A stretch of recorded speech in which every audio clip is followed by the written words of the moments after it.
Hello students, welcome to this channel. My name is Dinesh Rai and in previous lecture we have seen the basic definition of electrostatics, right? And we have also seen what is charges. तो charges क्या होते हैं? Charges are the physical property of any matter which helps that matter to experience the force when placed in electromagnetic field. उसके बाद मैंने आपको थोड़ा सा बताया भी था कि what is electromagnetic field, right? मैंने हिंट दिया था और उसके बाद मैंने बोला था कि उसको हम लार्जली डील कहाँ करेंगे? इलेक्ट्रोमैग्नेटिक वेव्स में। ठीक है, जब हम वेव्स चैप्टर पढ़ेंगे ना उसमें हम लोग उस चैप्टर को देखेंगे।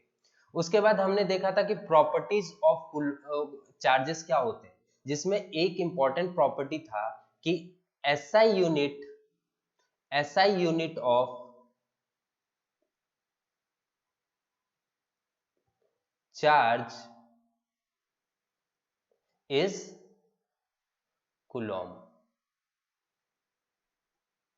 ठीक है, नाउ जैसे कि हमें थोड़ा सा आइडिया है बेटा कि 1 kg इक्वल्स टू 1000 ग्राम। क्या इसमें कभी कंफ्यूजन होता है?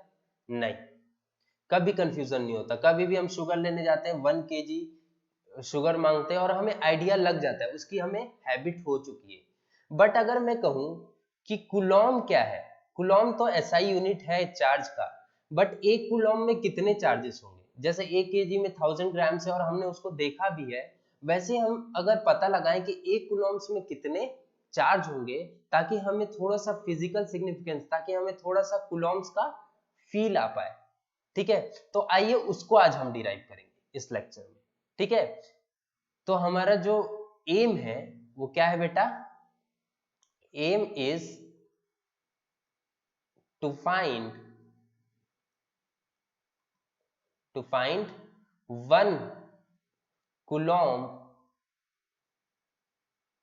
equals to how many electrons और protons। ये हमारा आज का एम है। Let's solve it.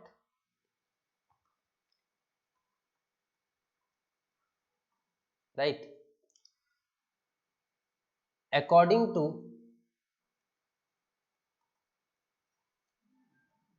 Law of quantization of charge, quantization of charge हमने क्या पढ़ा बेटा? What is quantization of charge? Q equals to क्या पढ़ा है? Q equals to n e, where Q is the amount of charge, amount of charge, right? और इसका ऐसा यूनिट क्या होगा? कूलॉम में। ठीक है, और second E is the, what is the value of E? Magnitude of E 1.6 into 10 की पावर -19 कूलॉम। ठीक है, जब भी हम फिर n की वैल्यू निकाल देंगे तो we will come to know what is the amount of electrons और protons in 1 कूलॉम। तो हमें तो एक चीज पता है यहाँ पर, क्या हमें पता है कि Q की वैल्यू यहाँ पर क्या है? 1 कूलॉम। Q की वैल्यू यहाँ पर क्या है? अमाउंट ऑफ चार्ज कितना है? 1 कूलॉम। तो गिवन है क्या? गिवन है Q की वैल्यू कितना? 1 कूलॉम। इसका मतलब इस इक्वेशन में जब हम पुट करेंगे, ठीक है, तो put the value of Q and E in equation 1, तो हमें क्या मिलेगा? Q की जगह मैंने क्या रख दूं बेटा? 1 कूलॉम। n की वैल्यू निकालना है, E की वैल्यू क्या हो जाएगा? 1.6। मैग्नीट्यूड याद रखना, मैग्नीट्यूड लिखना है कूलॉम। कूलॉम से Coulomb's will get cancelled out. n की वैल्यू क्या आएगी? 1 अपॉन 1.6 इंटू 10 की पावर -19, राइट? यहां से बच्चे जो n की वैल्यू आएगी, यहां से जो हमें n की वैल्यू फाइंड आउट होगी जब आप सॉल्व करोगे, वो कितना होगी? 6.25 अप्रोक्सीमेटली बता रहा हूं, ठीक है, एग्जैक्ट 6.241 समथिंग होता है। 18 क्या, प्रोटॉन्स और इलेक्ट्रॉन्स। बट यहां पर जो हमें रिजल्ट आया वो प्रोटॉन है या इलेक्ट्रॉन, तो यहां पर जो रिजल्ट आएगा वो प्रोटॉन होगा बेटा। क्यों? क्योंकि जो चार्जेस है वो 1 कूलम है। कितना है charge? 1 coulomb, not -1 coulomb. So net charge positive है, इसका मतलब वो प्रोटॉन की बात कर रहा है।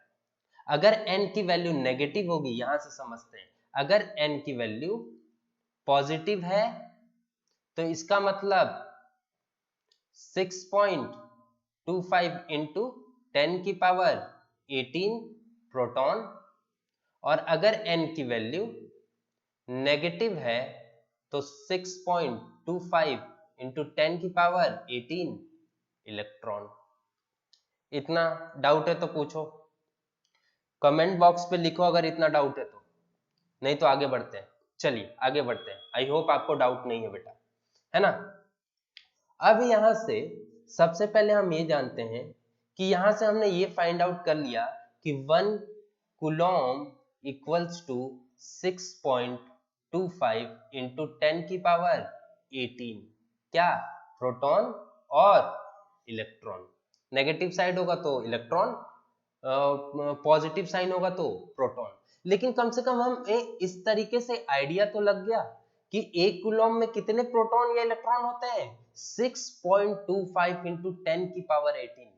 कितना ज्यादा होगा इलेक्ट्रॉन, एक कूलम में हमें कितना ज्यादा इलेक्ट्रॉन या प्रोटॉन मिल रहा है। इसका मतलब अगर मैं 2 कूलम की बात करूं तो ये ट्वाइस हो जाएगा, 10 कूलम की बात करूं तो ये 10 टाइम्स हो जाएगा।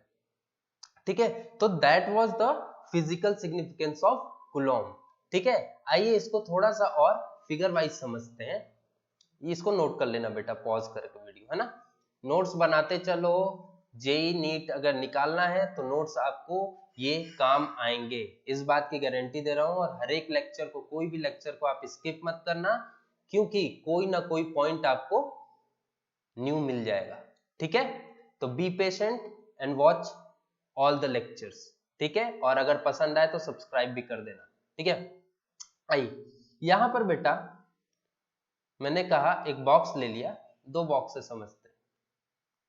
ठीक है,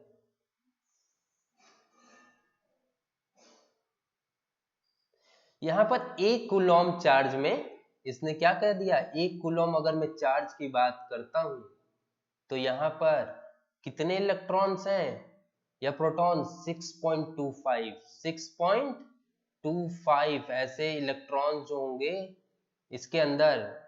यही बॉक्स लेना चाहिए था, चलिए कोई बात नहीं, एक्चुअली बस फील करना है हमें, लेकिन बॉक्स आपको यही लेना था क्योंकि इसी ऑब्जेक्ट में रखे थे। चलिए कोई बात नहीं, इलेक्ट्रॉन्स को हमने कितना लेना है, 6.25।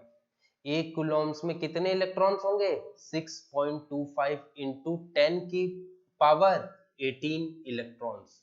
आप इमेजिन कीजिए कि 1 कूलम में कितने ज्यादा इलेक्ट्रॉन्स होते हैं या प्रोटॉन्स। मेरा मकसद यही था, क्या, कि फिजिकल सिग्निफिकेंस हम इसका समझ पाए। आई होप आपको ये क्लियर हो गया।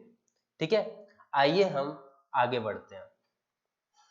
Let's come to the new topic, that is method of charging. बेटा 3 मेथड होता है किसी भी ऑब्जेक्ट को चार्ज करने का, बस शर्त इतना है कि वो कंडक्टर होना चाहिए। अगर वो कंडक्टर है तो इजीली चार्ज हो जाएगा। कंडक्टर्स क्या होते हैं, conductors are the matters having maximum number of free electrons. ठीक है, इंसुलेटर क्या होते हैं, the matters having very negligible amount of free electrons. सभी के सभी कंबाइंड होते हैं, तो जब फ्री इलेक्ट्रॉन्स रहेगा ही नहीं तो क्या वो इलेक्ट्रॉन्स मूव कर पाएंगे, नहीं। और जब इलेक्ट्रॉन्स मूव कर ही नहीं पाएंगे तो चार्ज कहां से आएगा, सॉरी इलेक्ट्रिक करंट कहां से आएगा। इलेक्ट्रिक करंट का डेफिनेशन क्या होता है, flow of charge, flow of electron per unit time is known as electric current. लेकिन जब इलेक्ट्रिक करंट कंबाइंड है, बाइंड है, बाउंडेड है, तो कैसे फ्लो होंगे। और अगर वो फ्लो नहीं होगा तो क्या वो कंडक्टर कहलाएगा, नहीं, वो क्या होगा, इंसुलेटर। और इन दोनों के मिड की बात है, उसको क्या बोलते हैं हम, सेमीकंडक्टर, जो कि 12th क्लास में हम पढ़ेंगे इन तीनों के बारे में। सेमीकंडक्टर में मैं ये तीनों टॉपिक फिर से एक बार कवर करूंगा, अभी तो मैंने बस आइडिया दे दिया। आइए कंडक्टर्स की बात करते हैं, जिसमें कि मेथड ऑफ चार्जिंग है। बेटा पहला मेथड जो है वो है फ्रिक्शन, चार्जिंग बाय फ्रिक्शन, ठीक है।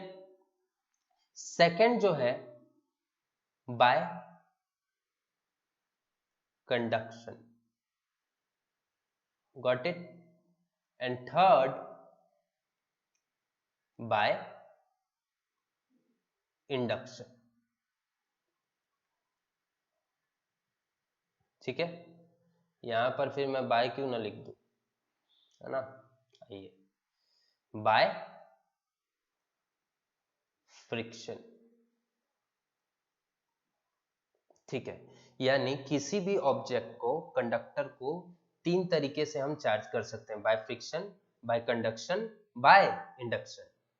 एग्जाम्पल में जब हम बचपन में, यहां एग्जाम्पल लिख लेते, जब हम बचपन में क्या करते थे, क्या करते थे बेटा बचपन में हम, when we rub the comb on our head, ठीक है। तो बाय फ्रिक्शन क्या होता था, उसके बाद जैसे ही हम रब करते थे और उसके बाद हम पीसेस ऑफ पेपर के पास ले जाते थे उस स्केल को, तो क्या होता था, अट्रैक्ट होते थे वो पीसेस ऑफ पेपर। वो क्यों हो रहे हैं, क्योंकि वहां पर दो टाइप के चार्जेस जनरेट हो गए, ठीक है, और वो भी ऑपोजिट पोलैरिटी के, तभी तो अट्रैक्ट हो रहे हैं ना। इसका मतलब वहां चार्ज जनरेट कैसे हुआ, वहां चार्ज जो जनरेट हुआ है बेटा, वो कारण है फ्रिक्शन। क्या कारण है, फ्रिक्शन के कारण। गॉट इट, इतना क्लियर है, फ्रिक्शन समझ में आ गया। Second thing is that bye conduction. Bye conduction में हम क्या करते हैं बच्चों, हम किसी भी ऑब्जेक्ट को, न्यूट्रल ऑब्जेक्ट को, सॉरी न्यूट्रल ऑब्जेक्ट को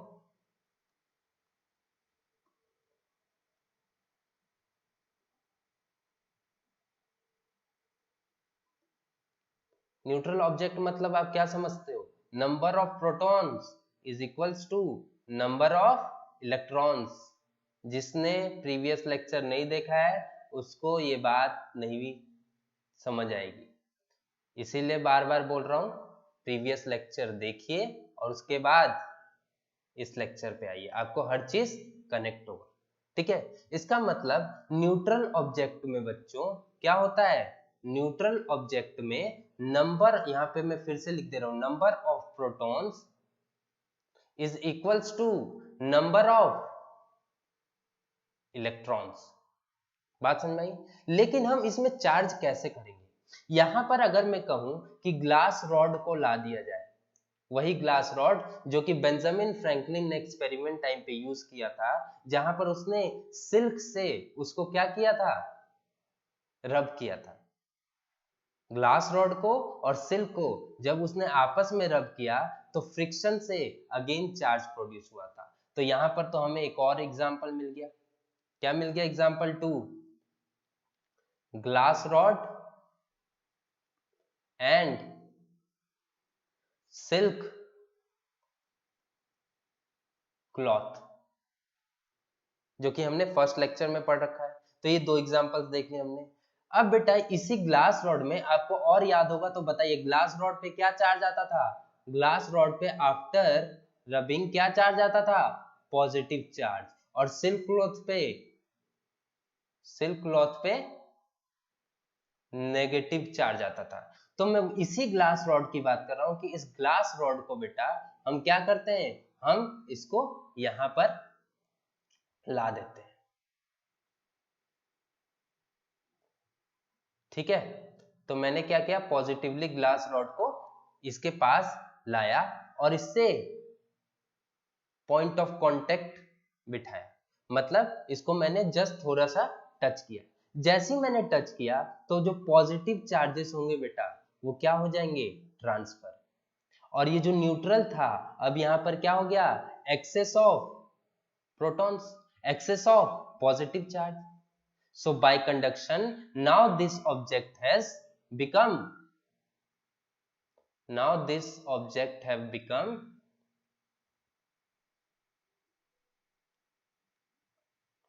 positively charged. क्या? Positively charged. क्यों? क्योंकि यहां पर पहले तो नंबर ऑफ इलेक्ट्रॉन्स किसके बराबर थे? नंबर ऑफ प्रोटॉन्स के. ठीक है, अब यहां पर जो नंबर ऑफ इलेक्ट्रॉन्स है बेटा वो लेस देन है नंबर ऑफ प्रोटॉन्स के. और जैसे ही प्रोटॉन ज्यादा होगा इसका मतलब वो क्या हो गया? Positively charge. तो हमने किसी न्यूट्रल ऑब्जेक्ट को क्या कर दिया? पॉजिटिवली चार्ज कर दिया. अगर ये ग्लास रॉड की जगह अगर मैं सिल्क क्लॉथ यूज कर देता तो क्या होता? आप कमेंट बॉक्स पे लिख के बताइए. ठीक है, पॉज कीजिए और सोचिए और कमेंट बॉक्स पे अभी लिखिए, उसके बाद मैं आंसर बताता हूँ. जैसे ही हम यहाँ पर सिल्क क्लॉथ लाते तो यहाँ पर नेगेटिव चार्ज होता उसमें, है ना. वो जैसे ही कांटेक्ट में आता तो यहाँ पर जो इसके एक्सेस नेगेटिव चार्ज थे वो ट्रांसफर हो जाते इसमें और this would have become a negatively charge body. इसका मतलब जो केस होता वो जस्ट ऑपोजिट होता है. Ne is greater than Np. ठीक है, तो इतना समझ में आ गया कंडक्शन. ठीक है, now come to the last topic that is by induction. Induction में हमने प्रीवियस लेक्चर में थोड़ा सा समझा था, किसी भी ऑब्जेक्ट को पोलराइज करने के काम आता है. क्या आता है? किसी भी ऑब्जेक्ट को पोलराइज करने के काम आता है. तो helps in polarization, helps in polarization. उसमें मैंने कहा था कि किसी भी ऑब्जेक्ट को बेटा, किसी भी न्यूट्रल ऑब्जेक्ट को, न्यूट्रल ऑब्जेक्ट फिर से मैं आपसे पूछता हूं क्या होता है neutral object?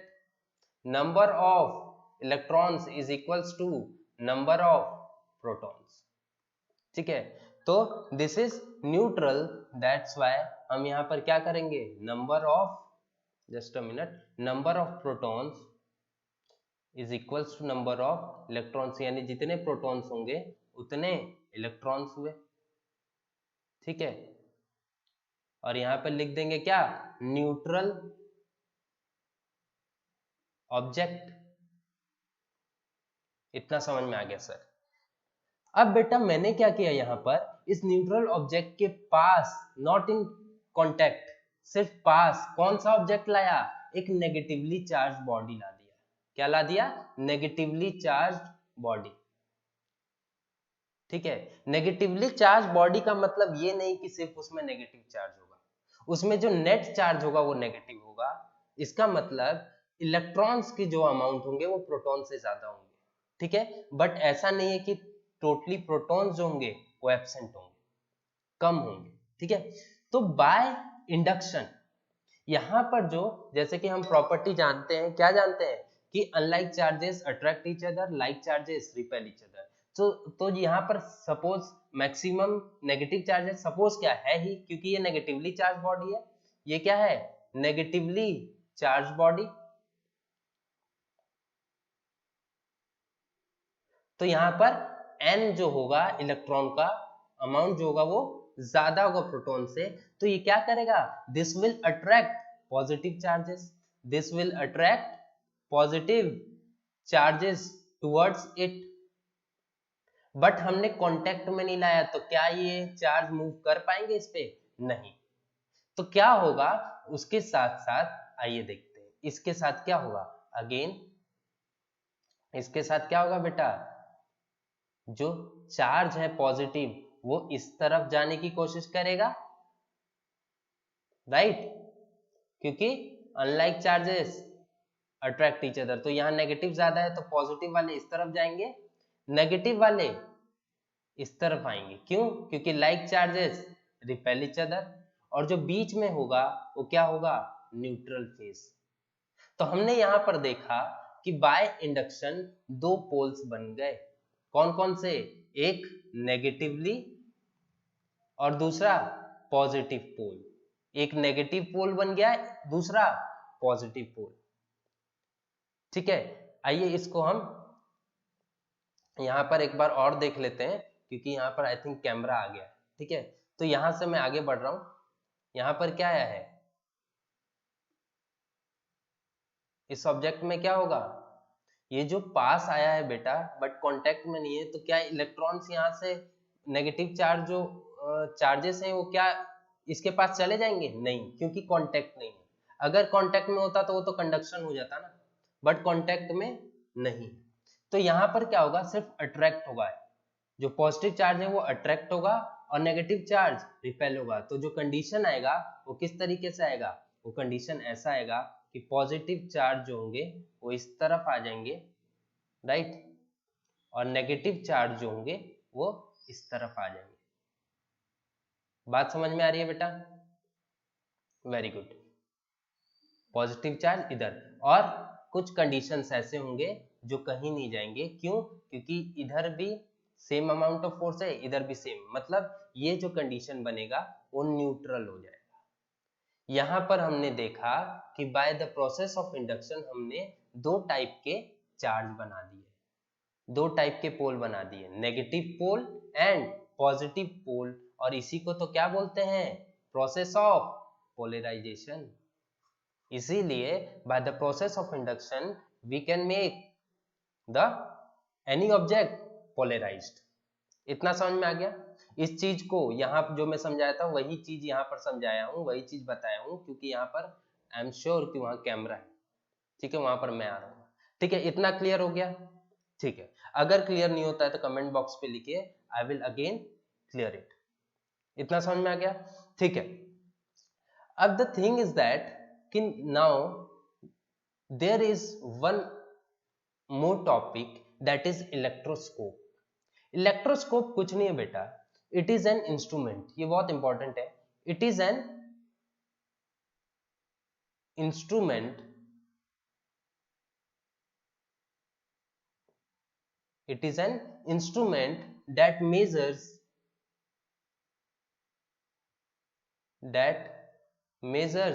the amount of charges present in an object। Electroscope एक इंस्ट्रूमेंट है जो कि हेल्प करता है कि कितना अमाउंट ऑफ चार्ज उस बॉडी के अंदर है। ठीक है, इतना क्लियर हो गया सर? ठीक है, यहां पर बेटा these are the diagram, simple मैंने लिया है ताकि आपको इजीली समझ जाए। ठीक है, ये जो है वो ग्लास स्लैब है। क्या है? Just a minute.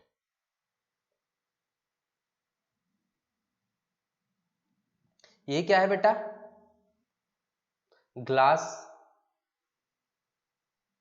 स्लैब। ये जो है ये क्या है? नॉच। ठीक है, यहां पर ये जो है वो इंसुलेटेड रॉड है। क्या है? इंसुलेटेड रॉड, तीनों के केसेस में। और ये जो है बेटा वो क्या है? एल्यूमिनियम लीफ बोल सकते हो या गोल्ड लीफ बोल सकते हो। ठीक है, ये कैसे मेजर करेगा, ये कैसे अमाउंट ऑफ चार्ज को किसी बॉडी के अंदर मेजर करेगा? आइए हम देखते हैं। पहला जो केस है बेटा वो न्यूट्रल केस है। क्या है? न्यूट्रल। आप देख सकते हो यहाँ गोल्ड लीफ जो है वो एक दूसरे के ओवरलैप में है। क्यों? क्योंकि यहाँ पर यहाँ पर सपोज करो कि एक ऑब्जेक्ट मैंने लिया, एक ऑब्जेक्ट लिया और इसको टच में लाया, किसके? इस रॉड के, इस नॉच के। यहाँ पर अगर ये जो ऑब्जेक्ट है यहाँ पर सपोज करो न्यूट्रल ऑब्जेक्ट है, यानी एक प्रोटॉन है तो एक इलेक्ट्रॉन है ना, क्योंकि कंडीशन तो वही है न्यूट्रल ऑब्जेक्ट की। इसको मैंने जब यहाँ टच में लाया तो ये जो प्रोटॉन है वो यहाँ से ऐसे ट्रेवल होते रहेगा, यहाँ से ऐसे ट्रेवल होता रहेगा, और हम देख सकते हैं पॉजिटिव नेगेटिव ये लीफ पे भी वैसे ही आएगा। तो क्या हमें पता है कि unlike charges attract each other, तो ये एक दूसरे को अट्रैक्ट करेगा और ये एक दूसरे पे ओवरलैप ही रहेगा। But now in this case अगर मैं कहूं कि एक पॉजिटिव चार्ज को मैं यहाँ पर टच करा रहा हूं, क्या करा रहा हूं, ग्लास रॉड सपोज कर लो, ठीक है, ग्लास रॉड में यहां पर टच करा रहा हूं जो कि पॉजिटिव चार्ज है। तो यहां पर क्या होगा, excess of positive charge run कर जाएगा, एक्सेस ऑफ पॉजिटिव चार्ज जब रन कर जाएगा तो like charges repel each other, यानी इधर भी पॉजिटिव चार्ज इधर भी पॉजिटिव चार्ज, और ये दोनों एक दूसरे को रिपेल करेंगे। तो ये जो लीफ है वो क्या हो जाएगा, ये जो लीफ है बेटा वो क्या, डाइवर्ज हो जाएगा। डाइवर्ज मतलब एक्सपैंड हो जाएगा, एक दूसरे से दूर भागेगा, ठीक है। तो इससे ये जितना ज्यादा सेपरेशन होगा उतना ही ज्यादा उस ऑब्जेक्ट में चार्ज, ठीक है। अब अगर मैं कहूं कि नाउ अब मैं यहां पर सिल्क क्लॉथ ला देता हूं इसके कांटेक्ट में, तो क्या वो नेगेटिव चार्ज है, डेफिनेटली वो नेगेटिव चार्ज होगा, है ना, सिल्क क्लॉथ नेगेटिव चार्ज है। अब यहाँ पर एक्सेस पॉजिटिव चार्ज तो था, यहाँ पर एक्सेस पॉजिटिव चार्ज इस केस में था, तो यहाँ पर जो सेपरेशन था बेटा वो ज्यादा था। अब हमने नेगेटिवली चार्ज ला दिया तो क्या होने लगा, यहाँ पर नेगेटिवली चार्ज भी फ्लो होने लगे, ठीक है। तो इससे क्या हुआ कि जो पॉजिटिव चार्ज और नेगेटिव चार्ज न्यूट्रल होने लगे, इसका मतलब amount of positive charge started decreasing, और जैसे ही amount of positive charge decrease होगा वैसे ही फोर्स ऑफ रिपल्सन डिक्रीज होगा, और आप देख सकते हैं सेपरेशन जो है, separation will be start decreasing. यहाँ पर सेपरेशन मैक्सिमम था क्योंकि मैक्सिमम चार्ज था, यहाँ पर सेपरेशन मिनिमम है, क्यों, क्योंकि वो जो मैक्सिमम चार्ज था उसके साथ साथ हमने इलेक्ट्रॉन फ्लो करवा दिया ताकि वो मिलकर न्यूट्रल बना सके, यानी यहाँ पर उसको न्यूट्रल कर रहा है, ये सिल्क क्लॉथ है इसको न्यूट्रल कर रहा है। इसका मतलब ये सेपरेशन जो है वो धीरे धीरे कम होकर अगर पूरा न्यूट्रल हो जाएगा तो ये ओवरलैप कर जाएगा। तो सिर्फ इलेक्ट्रोस्कोप का कॉन्सेप्ट इतना ही है, ठीक है। इसमें कोई ये बड़ी चीज नहीं थी, ये कई बार आपके आईएएस के एग्जाम में पूछ लिया जाता है या फिर बोर्ड के एग्जाम में, इसीलिए इस टॉपिक को मैंने कवर कर दिया कि ये एक इंस्ट्रूमेंट है जो कि हेल्प करता है चार्जेस जो होते हैं, कितने चार्ज है किसी ऑब्जेक्ट में उसको मेजर करने के लिए, और काम कैसे करता है ये मैंने आपको बता दिया। तो आई होप आपको आज का वीडियो अच्छा लगा। अगर आपको थोड़ा सा भी न्यू पॉइंट्स मिले और बेनिफिशियल लगा तो प्लीज सब्सक्राइब दिस चैनल